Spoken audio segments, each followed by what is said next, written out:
ए तमाम जहानों के मालिक मेरे अल्लाह, तू ही है जो हर शय जानता है, हर शय पे कादिर है।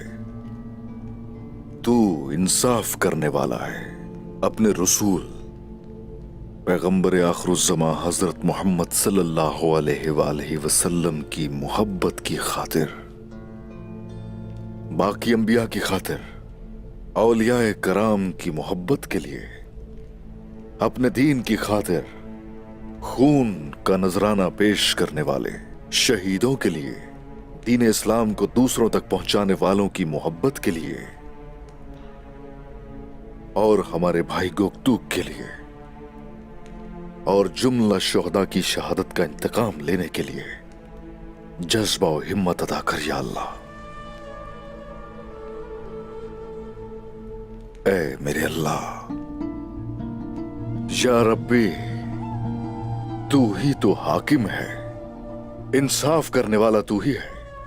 तू ही तो है जो बातिल और हक में फर्क करने वाला है। या रब्बी, जालिमों और काफिरों को शिकस्त से दोचार कर मेरे अल्लाह। हर मुश्किल से और हर तरह की मुसीबत से तू ही हमारी हिफाजत करने वाला है। इन जालिमों से महफूज तू ही रख सकता है मेरे अल्लाह। या रब्बी, तेरी राह में खड़े होने के लिए तौफीक अता फरमा साबित कदम रहने की। ऐ अजीमुश शान मेरे रब।